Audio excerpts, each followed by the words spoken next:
Good evening, everybody. So for FA today, we're going to work on starting to file the FAFSA. So I take it for granted that you've all made your FSA ID. If you haven't, you need to do that quickly. The steps are pretty simple. They're right here.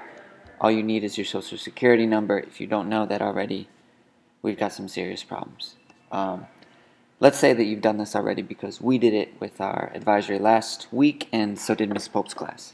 Now, to start filing the FAFSA, this is where we start really getting into the loans and the grants that make college affordable. So let's go to Google and let's just Google FAFSA and see what happens. And yep, this is what we want, fafsa.ed.gov. Make sure it's .gov. This should be a free website. You're never going to have to pay for it, ever.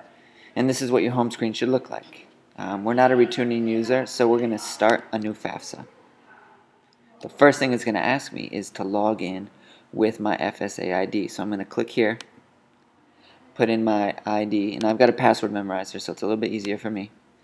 And then it's going to log me in here. I don't think I need that pop-up window. I click next, and then here it gets me to my home screen. Now, if you remember, we're doing this for the 2016-2017 year. This year is already past 2015-2016 year. You don't want this.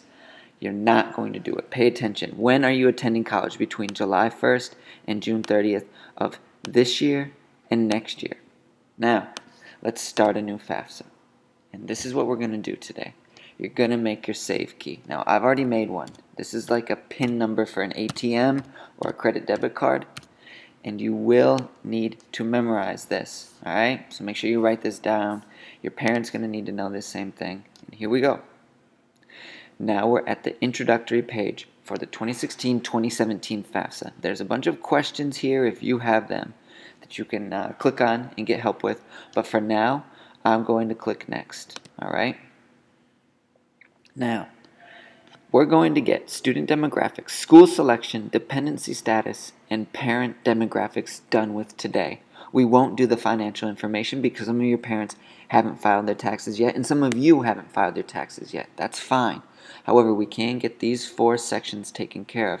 As you can tell, they're pretty easy questions, much as like you would answer when you're filling out any type of survey or applying for a job. Are you male or female? Your permanent address? Have you lived in the state for at least 5 years? Telephone number? Etc. Right? This is what we need to do. Make sure you're saving your work as you go.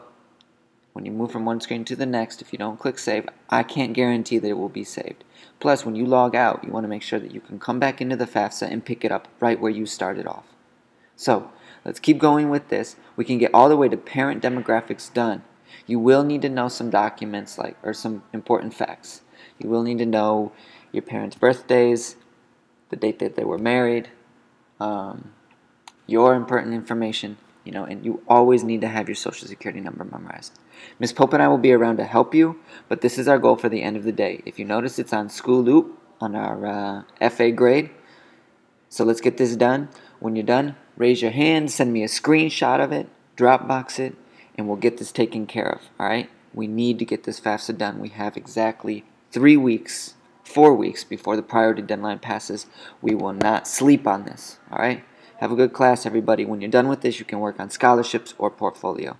Thank you. Bye-bye.